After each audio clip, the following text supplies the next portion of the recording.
You ever notice how weight loss journeys never move in a perfectly straight line? At the beginning, every week is so exciting because the scale just keeps dropping. Then eventually you hit a stretch where things just slow down. The body starts digging in its heels like a mule standing in front of a snowblower. Ah, but that's kind of where I'm at right now. This is probably the part that people don't talk about the most, the middle, the part where consistency matters more than excitement. I'm on a new dose. I'm doing well on it. I'm tolerating it well. I just need to get my nutrition in order. I'm going to see the nutritionist in 2 weeks now. Yay! So that will be good. We'll give that a go and see how it goes. I need to get back to the gym. This week, I came across an article about GLP-1 medications that has absolutely nothing to do with the scale. Researchers are now studying how GLP-1 medications might help slow down certain cancers someday. I've actually got on my healthcare system app studies that you could be part of. And one of them is a GLP-1 and cancer study, but I haven't looked into it. We'll talk more about that in this week 40 update of Down in the Dale. Hi, my name is Shelly. I've started on Mounjaro back in August of 2025. Today is Sunday, May 24th, 2026. And this week, like I said, I'm still hovering around my 40-pound weight loss, up and down. And this is one of the tougher stretches because early on the scale moved faster. You see progress every week, your clothes fit differently, people start to notice. Then eventually your body starts acting like a union negotiator. Listen, we already gave you 40 pounds. Let's not get carried away here. I want to get carried away. This is where patience comes in because logically, I know this is a massive improvement from where I started. 40 pounds down is amazing. My energy is better, my mobility is better, inflammation is better, my blood work is better. I think anybody who's lost weight understands this phase. You start wondering, do I need more protein? No, we really didn't start wondering about more protein until these GLP-1s came along. More walking, yes. Strength training, yes. Better sleep, yes. It becomes less about dramatic changes and more about refining habits. And staying consistent during slower stretches is probably what separates temporary weight loss, say that 3 times fast, from long-term change. So we keep moving forward because there's no going back. The article I want to talk about this week reminds us that GLP-1 medications may be affecting more than just body weight. There was a Wall Street Journal article that I read discussing new research in GLP-1 medications like tirzepatide, semaglutide, which are Mounjaro, Zepbound, Wegovy, Ozempic. Researchers are now studying whether these medications can potentially help slow certain cancers. It's very early research. Nobody's saying these drugs cure cancer, and nobody is saying they officially treat cancer. But the findings researchers are seeing are certainly getting attention.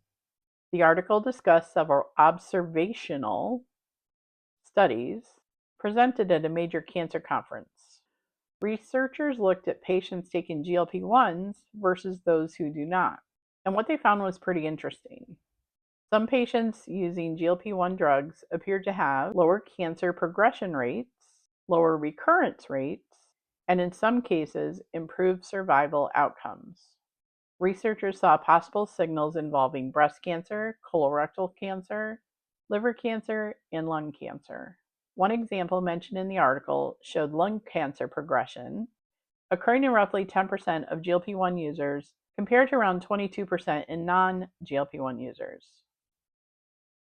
Again, observational, not proof, but enough to make researchers pay attention. Scientists think there could be several reasons for this. One possibility is simply the weight loss itself.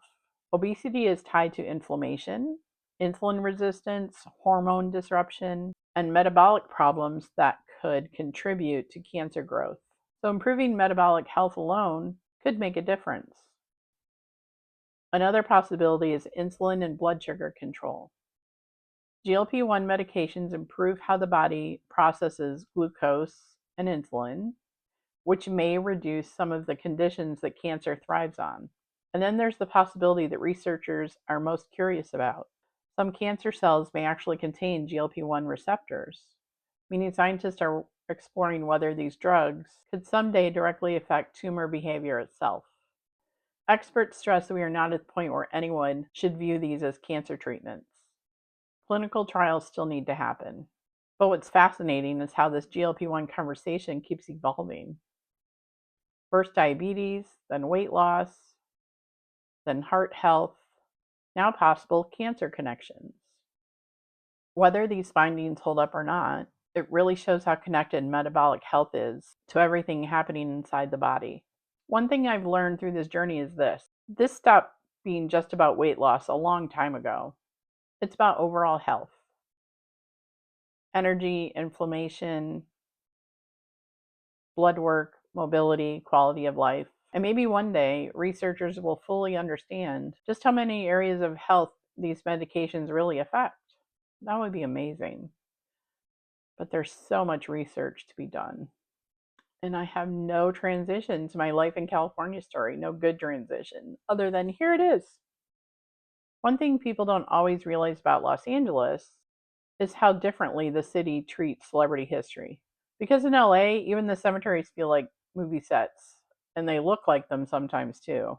One thing I always found fascinating about living in California was how Hollywood history is always woven into everyday life.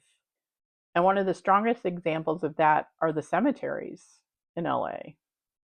Whenever you see a cemetery in a Hollywood movie, they're always like shadowy and mysterious. That's not how they are in LA. They're like park like. You can have picnics. And people do. There's Hollywood Forever Cemetery in Hollywood. They have movies during the year where you can come and picnic. It's not right on the where people are buried, but you're around them. You come and bring a blanket and a picnic and watch a movie. It's really cool. Some of them almost feel like parks mixed with old Hollywood museums because they are. You'll see tourists walking around looking for the graves of movie actors, famous musicians, directors, comedians, basically entire chapters of entertainment history. You'll have palm trees swaying, somebody eating popcorn, and then you realize Rudy Valentino or Judy Garland is buried at that cemetery. Forest Lawn is another cemetery. There's a few of them around LA. There's one right across the road from the Warner Brothers studio. There's so many celebrities buried there. I remember looking at that one with my parents when they came. My dad wasn't into it, but mom and I were. That's the one that Michael Jackson is buried at. That was a crazy day in LA because there were so many people lined up on the road trying to see his funeral cortege, is that the word? Go by. That was a crazy day. But it's beautiful landscaping. They have gorgeous buildings. They have, in that particular cemetery also, they have this beautiful tapestry that you can go in and look at. What struck me most was how normal it felt to most Californians just to walk around the cemetery. Meanwhile, back in Michigan, if someone says, "Hey, want to walk around the cemetery on Saturday?" you immediately assume it's a ghost hunt or a true crime documentary is about to happen. But in LA, it's just another afternoon activity. That's week 40, hovering around a 40-pound loss. I just took in that it's week 40 and I'm 40 pounds down, which means I've lost 1 pound a week, average. So I'm average. So I appreciate all of you following along, leaving comments. I got a few more comments last week. Leave me a comment below. Have you ever just wandered around a cemetery? Are you going through your own plateau right now? Let me know what you're doing to try and break it. I'm going to see the dietitian in 2 weeks, like I said, so I'm looking forward to that. I hope everyone has a great week. Like and subscribe, leave me a comment, and I'll talk to you next week.